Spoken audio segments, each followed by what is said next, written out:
That is James Mennie. He is over at the Montreal Gazette. And Jim, Chrystia Freeland, we finally found out today. Boy, this thing has moved quickly since it first came up, hasn't it? Here's Mark Carney, by the way, reacting to her announcement that she'll be hanging it up by Friday. Here you go. There is real momentum. Nothing's assured, but there's real momentum in this peace process. And the security guarantees are incredibly important, but as is the reconstruction and the prosperity plan, and she'll be there to work on that. And look, we'll have a by-election. There'll be a few by-elections coming up, and we'll run great candidates, and the people in those ridings will decide who they want to send to Parliament. That was pretty direct, wasn't it? No. So that takes into account the fact that he's talking obviously what's going to happen now because there will have to be a by-election. So, Jim, did this all take too long, or did this move about as quickly as it should have once it was found out? Oh, this was the most ridiculous gosh darn thing I ever heard in my entire life, Aaron. The pearl clutching over the fact that Chrystia Freeland, who at one point had been touted to be the head of NATO, suddenly accepts a job with the Ukraine government. Big surprise there if you know her pedigree. Okay, I think that it wasn't just the Tories who I suspect are trying to distract from the fact that their leader nearly gave himself a hernia waving his pom-poms for Donald Trump's invasion or abduction of the president of Venezuela. The fact is, as far as I'm concerned, we are the poorer for her departure. Chrystia Freeland is basically the woman who I will remember as the woman who stood up to noted feminist hypocrite Justin Trudeau, who, and this is it because people don't remember anything here. But it was in December of 2024. She was supposed to give the economic update. He calls her in before she does it. He says, "Oh, by the way, I'm going to let you announce this $62 billion deficit. Then I'm going to fire you and give your job to Mark Carney, and we'll find something for you to do." And I don't know. Maybe he asked her to fix him a coffee before she left. Oh, I don't Jim. really know. Okay. But the thing is, she turned around, told him to stick his offer where the monkey stuck the nuts, okay? Resigned from cabinet, bombshell. Remember, you and me were talking about that time of year. I was like, what the hell's going on here? And that was the first domino that led to that nice Justin Trudeau being drop-kicked out of office. Ironically, Mark Carney, who was supposed to be her replacement, and apparently is a very good friend of hers, ends up being Trudeau's replacement. And by the way, she won't be getting any money from the Ukraine government. She has a paying job, I think, being head of the Rhodes Scholar program, because you know what I mean. She's not a game show host. She's going to be she's going to be doing something like really real and big brain. So honestly, I think we got screwed on that. I'm sorry to see her go, but once again, it was also clear once you push back on the boss, okay, in this boss-dominated office of Canadian politics, you knew she wasn't going to go anywhere. They gave her transportation, but whatever, talk about being under-promoted, talk about being underused. It was clear. The writing was on the wall. She couldn't hang around because there's certainly a lot of Trudeau loyalists who would just wait for their chance to jump her one way or another. Bottom line here, it's like, okay, she's gone. Everyone can unclutch their pearls, and we'll just keep moving along. But the fact of the matter is, as far as I'm concerned, Canadians lost one of the best politicians, no matter the gender, that we've had in quite some time. I think she had plenty to give to this country. Unfortunately, she pushed back on the guy in the colorful socks, and that was the end of her Canadian political career. But I don't think we've heard the last of Chrystia Freeland, and I wish her all the best. And as I say, as a Canadian, I just regret the fact that she'll no longer be contributing to the governance of my country. Thank you, Jim, because this idea of pearl clutching, I remember asking Scott Reed this the other day. I thought I must be very naive. Look, I understand she's going to work, with the Ukrainian government in an unpaid position, by the way, right? Yeah. She's basically providing advice. And I said, why are we all freaking out over this? They're not a power that we have to worry that she's, conspiring with. And Scott sort of agreed. He said, yeah, but you know what? That's what they're doing. And I don't think it was just the Conservatives. I think a lot of people just reacted very negatively. Like, you know what? You're paid you were elected and paid by the Canadian people, and that should be your only job. And therefore you have to go. You did not handle this well. Well,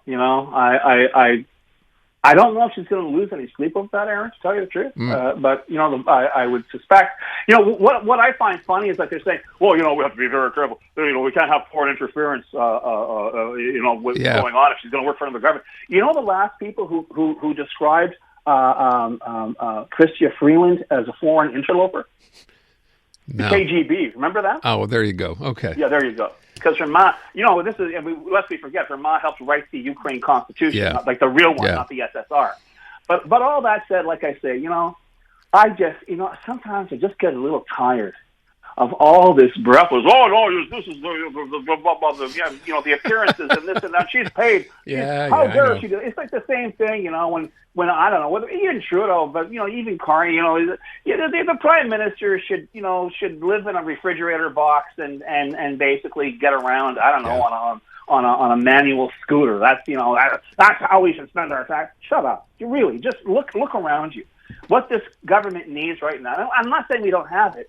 But what we can never have too much of in this government is talent, is people who know not just know what they're doing, but know what everyone else is doing as well, who know how things work. And I think we've lost an asset with her departure. Yeah, and I agree with you. I mean, you can be angry at this without really understanding fully everything that's going on. I think you just alluded to that, which made me think, Jim, whatever happened to Jody Wilson-Raybould? I mean, stood up, did the right thing, gone, and we never heard from her again? Yeah, I wrote a book, and for a while there, she was taking a few. Whenever Trudeau really, publicly stepped on another rake and slammed himself in the face, she may have put out a gloating little tweet. But no, I think she's out there lawyering, and life goes on. Yeah. But isn't it so funny because this now we're talking about the events of December 2024, which is like really. It's a little over a year ago. It seems like it was a decade ago. Yeah, it does. Given all the stuff that's happened, crazy. But there you go. Let me get to this last part here. So explain what you mean. You said the line, if there ever was one, between Trump and America has almost disappeared. Meaning what?